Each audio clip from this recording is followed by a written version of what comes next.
Hello and welcome to way to learn. तो आज हम देखेंगे यूपी टेट 2018 में जो क्वेश्चन पेपर आया था उसमें से आज हम मैथ और साइंस का देखेंगे, ठीक है, गणित और विज्ञान के लिए। तो हम इसमें क्वेश्चन आंसर देख लेते हैं। तो क्वेश्चन नंबर देखते हैं हम 91। क्या है दिया है कि दिए गए चित्र में A B is equal to A C है। ए बी और ए सी इक्वल है, ठीक है। तो जो एंगल बनेंगे इस पे बी और सी पे वो इक्वल बनेंगे। एंगल ए सी डी दे रखा है 105 है, तब एंगल बी ए सी बराबर है। अब आप इसको या तो स्ट्रेट लाइन से बना लो, जैसे कि अगर आपको स्ट्रेट लाइन दिख रहा हो तो B C D straight line है, तो यहाँ से लाइन खींचेंगे हम। तो ये अगर 105 है तो दूसरा वाला 180 में से घट के चला जाएगा, यानी 75 हो जाएगा। और अब बोल रहा है कि ए बी और ए सी इक्वल हैं, तो ये भी 75 हो जाएगा। अब इन 75 और 75 दोनों को ऐड कर लेते हैं, इनको और इनको, और 180 में से माइनस करें तो ये आ जाएगा। या दूसरा ये होता है कि ये वाला एंगल और ये वाला एंगल, जो दोनों एंगल होते हैं, दोनों एंगल उनका सम ये एंगल होता है। तो इन दोनों के एंगल का सम करोगे तो ये एंगल आएगा। तो ये 75 हो गया, तो ये 70 वैसे भी आप निकाल सकते हो, यानी इसका आंसर क्या होगा 3, ठीक है। अगला है क्वेश्चन नंबर 92 है। बोल रहा है यदि b माइनस ए का 30% और a प्लस बी का 18% हो तो अनुपात a और b क्या होगा, ठीक है। तो इसका आंसर होगा हमारा ये 3 होगा इसका आंसर, ठीक है। 1:1 यानी 1:4। 93 नंबर देखते हैं 93। दो संख्याएं 3 और 4 के अनुपात में हैं, उनके मौसों तथा लौसों का गुणनफल 2028 है, संख्याओं का योगफल क्या होगा। तो ये हम जब सॉल्व करने जाएंगे उसकी वीडियो हम अलग से लाएंगे, तो उसमें हम डीपली पूरा देखेंगे सॉल्व करके। अभी हम केवल आंसर देख लेते हैं। तो 93 का जो आंसर होगा वो होगा 4, ठीक है। अब बोल रहे हैं 94 का, यदि A star B is equal to A multiply B, bracket बंद कर दिया, प्लस बी है तो। अब देखिए ए स्टार बी उसी की तरफ 5 स्टार 7 लिखा है, तो इक्वल टू में जो आर एच एस की तरफ ये वाली वैल्यू है, इसको ये वाली वैल्यू इसको लिख दीजिए इसके इक्वल में, और ये बन जाएगा। तो इसका आंसर क्या होगा, 94 का आंसर होगा 2, ठीक है।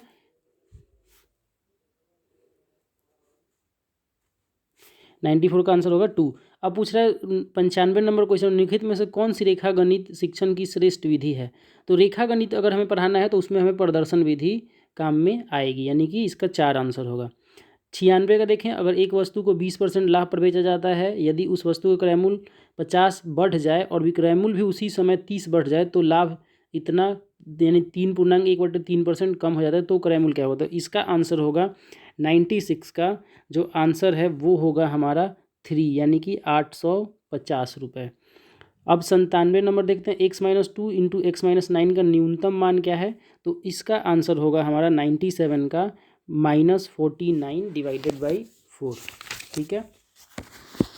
आगे अब 98 देखते हैं। तो इसमें वर्गमूल निकालने के लिए है, तो इन दोनों को अब क्या करें कि रूट में डाल दें पहले, ठीक है। इन दोनों को रूट में डाल दें।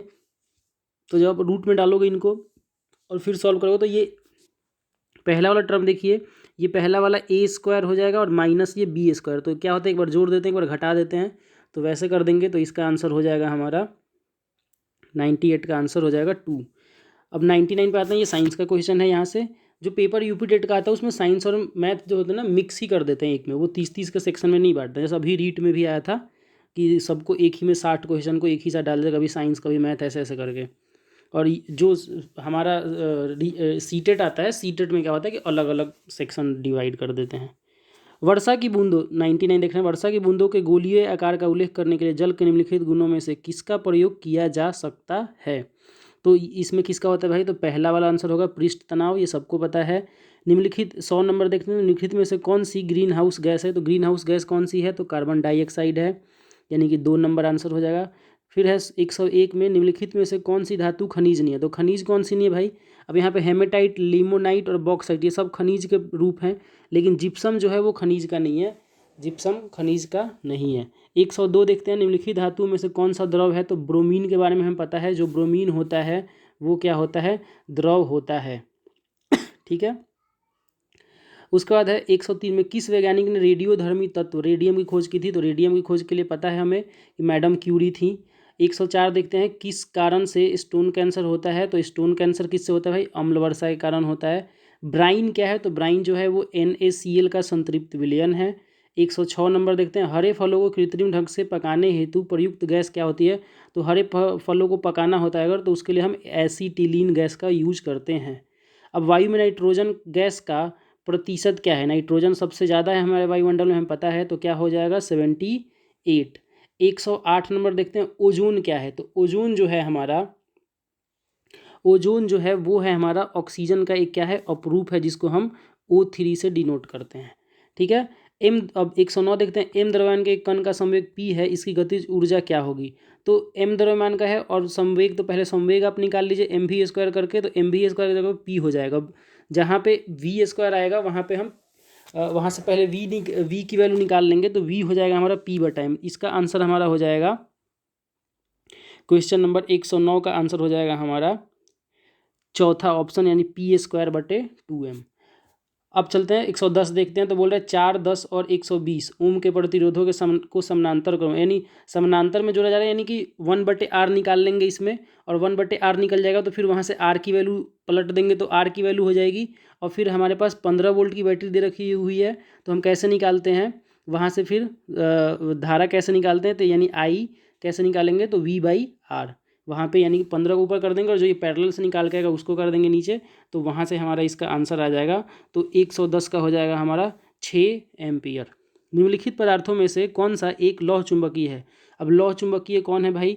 तो लौह चुंबकीय कौन सा है? तो लौह चुंबकीय जो लोहे को अपनी ओर आकर्षित कर सकता है, तो यानी कि क्या है वो? निकिल है, यानी पहला वाला आंसर हो गया। ध्वनि की चाल अधिकतम किस में होती है? तो ध्वनि की चाल अधिकतम जो होती है वो इस्पात में होती है, यानी कि लोहे वगैरह जो होते हैं उनमें सबसे ज़्यादा होती है। 113 देखें, जब कांच की एक छड़ को रेशम से रगड़ते हैं तब इस पर किस प्रकार का आवेश उत्पन्न होता है? कांच की छड़ को रेशम से रगड़ेंगे तो कैसा होगा भाई? तो ये वाला हमने 8 क्लास या 9th क्लास में हमारे साइंस में इसके बारे में दिया होगा, किसको किसके साथ रंगे। एक टेबल सा बना के है कि इसको इसके साथ रगड़ेंगे तो ये चीज़ें उससे निकलेंगी। तो 113 क्या है? तो 113 का होगा पहला, यानी कि धन आवेश होगा इसका आंसर। ठीक है।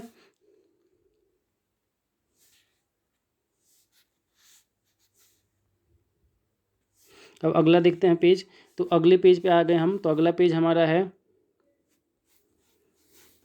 तो क्या है? एक घूमते हुए समतल दर्पण पर आपतित किरण 60 डिग्री का कोण बनाती है, तो परावर्तन कोण क्या होगा? अगर आपतित किरण 60 डिग्री का कोण बनाती है तो परावर्तन कोण क्या होगा? तो परावर्तन कोण हमारा हो जाएगा यहाँ पे 60 का बनेगा। तो जितना आपतित होता है उतना ही क्या होता है? परावर्तित होता है, यानी कि 60 डिग्री इसका आंसर हो जाएगा। ठीक है।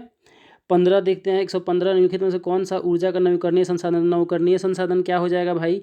तो नवीकरणीय संसाधन ऊर्जा का जो होगा वो हो जाएगा हमारा ये भूजल वाला। ठीक है। उसके बाद होगा कि पदार्थ के 116 पदार्थ के संवेग और वेग के अनुपात में कौन सी भौतिक राशि प्राप्त की जाती है? तो पदार्थ के संवेग और वेग के अनुपात को हम जब करते हैं तो क्या मिलता है? हमें द्रव्यमान मिलता है। ठीक है। 117 देखते हैं, 1 नैनोमीटर बराबर किसके होता है? 1 नैनोमीटर जो होता है वो 10⁻⁹ के बराबर होता है। उसके बाद है, इनमें से किसने एक्स किरण का आविष्कार किया था? एक्स किरण का आविष्कार किया था रोंटजन ने। उसके बाद है, निम्नलिखित में से कौन सा एक प्राकृतिक रेशा नहीं है? तो वो है एक्रिलिक। 120 में है, अदरक किसका रूपांतरण है? अदरक रूपांतरण है, यानी कि अदरक क्या है? तना है। ठीक है। ये सब आता है फल से रिलेटेड और सब्जियों से, जैसे आलू से पूछ देता है, तो आलू क्या है भाई? तो वो भी जड़ से प्राप्त होता है। वास्तविक फल उत्पन्न होते हैं किससे? तो अंडाशय से वास्तविक फल निकलता है। ऐसा पादप 122 नंबर देख रहे हैं, ऐसा पादप जिसमें बीज की अपेक्षा बीजाणु के माध्यम से प्रजनन होता है वो होता है फर्न। पौधे में प्रोटीन संश्लेषण के लिए अनिवार्य तत्व है नाइट्रोजन। 124 देखते हैं, निम्नलिखित में से कौन सा एक गैर संचारी रोग है? तो वो है हैजा। 125 पेनिसिलिन प्रति जैविक दवाएं प्राप्त की जाती हैं फफूंद से। 126 निम्नलिखित में से कौन सा ऊर्जा का स्रोत नहीं है? तो विटामिन जो है ऊर्जा का स्रोत नहीं है। डीएनए के कोडिंग 127 नंबर, डीएनए के कोडिंग सेगमेंट को कहा जाता है एक्सॉन। 128 निम्नलिखित में से कौन सा एक सूक्ष्म पोषक तत्व है? तो सूक्ष्म पोषक तत्व कौन सा है भाई 128 में? तो आप बताइए सूक्ष्म पोषक तत्व कौन सा है? यहाँ पे आपको सोडियम, कॉपर, सिलिकम तत्व नहीं है पूछ रहा है, सॉरी तत्व नहीं है पूछ रहा है। तो तत्व नहीं है कौन सा हो जाएगा हमारा? तो ये हो जाएगा हमारा सिलिकॉन जो है वो सूक्ष्म पोषक तत्व नहीं है, बाकी सोडियम, कॉपर, कैल्शियम है। 129 देखते हैं, यदि एक घन की प्रत्येक भुजा को दोगुना कर दिया जाता, तब इसका संपूर्ण पृष्ठ के क्षेत्रफल में कितने प्रतिशत की वृद्धि होगी? तो इसका आंसर क्या हो जाएगा? 300%। ठीक है। 130 देखते हैं, तो a/3 बराबर b/2 बराबर c/1 हो तो a + b + 2c/b है, तो बाई b है, यानी a + b + 2c/b किसके बराबर है? तो 130 का जो आंसर होगा वो हो जाएगा हमारा 3, यानी कि 3.5। के का मान ज्ञात कीजिए, जिसके लिए समीकरण इतना दिया हुआ है, तो समीकरण दिया हुआ है तो के का मान ज्ञात करेंगे तो इसका आंसर हो जाएगा पहला वाला। 132 देखते हैं, ए किसी काम को 6 दिन में करता है, बी उसी को 8 दिन में पूरा करता है, सी उसी काम को करने में उसी काम को पूरा करने में उतना समय लेता है जितना समय ए और बी मिलकर काम को पूरा करते हैं। बी और सी मिलकर उस काम को कितने दिन पूरा करेंगे? तो इसका आंसर हो जाएगा हमारा ये 2.2/5 दिन। एक परीक्षा 133 नंबर, एक परीक्षा में कक्षा के 30 छात्रों के द्वारा प्राप्त अंकों का माध्य 58.5 था। बाद में ज्ञात हो कि त्रुटिवश एक छात्र का प्राप्तांक 75 का स्थान पर 57 अंकित हो गया था। सही माध्य ज्ञात कीजिए। ठीक है, तो इसमें हम चेंज कर लेंगे जब, तो इसका क्या आएगा आंसर हमारा? इसका जो आंसर होगा वो होगा हमारा दूसरा, यानी कि 59.11। यदि बिंदुओं 3, 5, 6 वाई एवं -3, 4 का केंद्र एक्स वाई है, तो एक्स और वाई का मान ज्ञात कीजिए। तो इसका होगा पहला वाला आंसर। 135 में है x³ बहुपद x³ + bx² + x - 6 का एक गुणनखंड x + 2 है, और जब इस बहुपद में x - 2 से भाग करते हैं तो शेषफल 4 होता है। तो ए और बी का मान ज्ञात कीजिए। ठीक है, तो ये है पॉलिनोमियल चैप्टर से क्लास 9th के। तो इसका आंसर हो जाएगा हमारा 3, यानी ए की वैल्यू 0 और बी की वैल्यू 2। 136 है, एक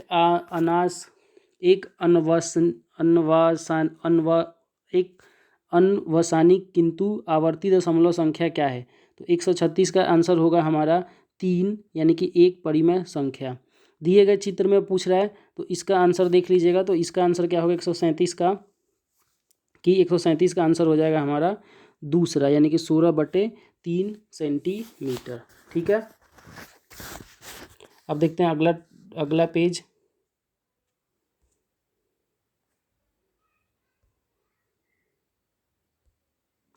तो अगला पेज देख लेते हैं हम। अगले पे क्या है, 138 नंबर में बोल रहा है कि एक समानांतर चतुर्भुज है, ABCD के विकर्ण AC और BD हैं, एक दूसरे को O पर प्रतिच्छेद करते हैं। यदि एंगल DAC बराबर 32 डिग्री है और एंगल AOB बराबर 70 डिग्री है, तो एंगल DBC बराबर होगा। DBC किसके बराबर होगा? तो 138 का आंसर जो होगा वो होगा हमारा दूसरा, यानी 28 डिग्री। 139 में है A का पावर M का पावर N, तो बराबर A का पावर M का पावर N हो तो M का मान क्या है? तो 139 का आंसर हो जाएगा आपका चौथा, यानी कि n का power 1/m n minus n, n का पावर 1/n-n।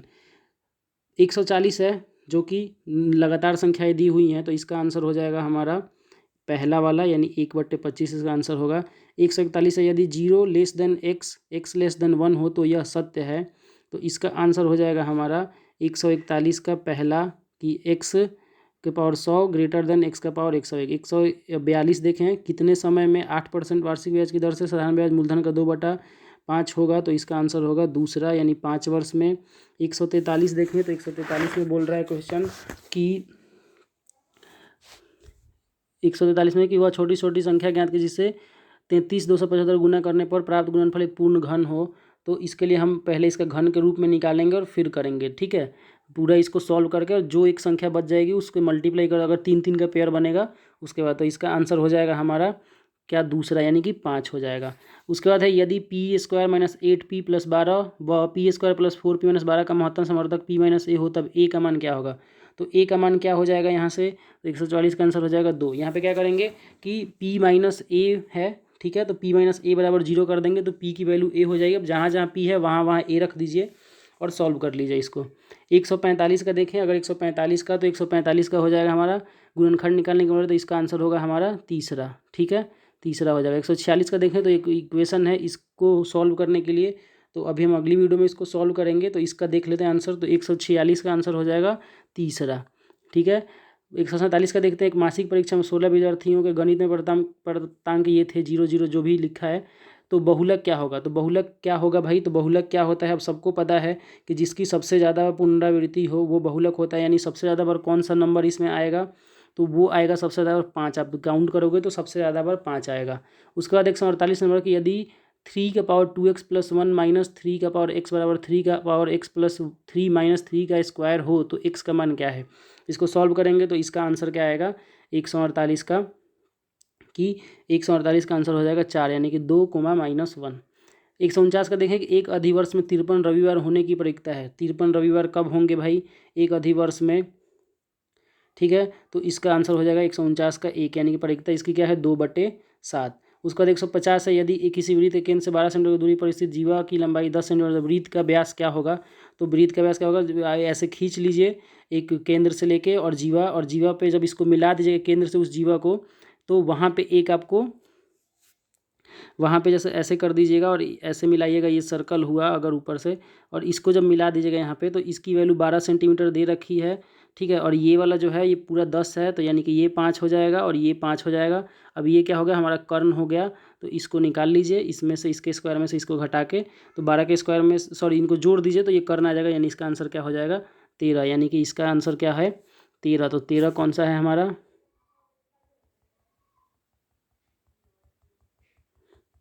13 हमारा जो ऑप्शन है वो है 13 वाले में कौन सा है, तो 3 नंबर, तो इसका आंसर हो जाएगा 3। तो ये था हमारा क्वेश्चन नंबर यूपी टेट का क्वेश्चन था 2018 का मैथ और साइंस का। आगे हम इसमें चाइल्ड डेवलपमेंट वाली लाएंगे वीडियो, और फिर हिंदी की भी और इंग्लिश की भी अलग अलग सेक्शन, ठीक है, 30-30 क्वेश्चन की। और फिर इसके बाद जो इसके पहले यूपी टेट के पेपर होंगे उनके भी लाएंगे हम, ठीक है। तो अभी के लिए फ़िलहाल इतना ही। वीडियो कैसी लगी आपको, लाइक कमेंट और शेयर ज़रूर करें अपने दोस्तों के साथ, चैनल को सब्सक्राइब भी करें। Thank you.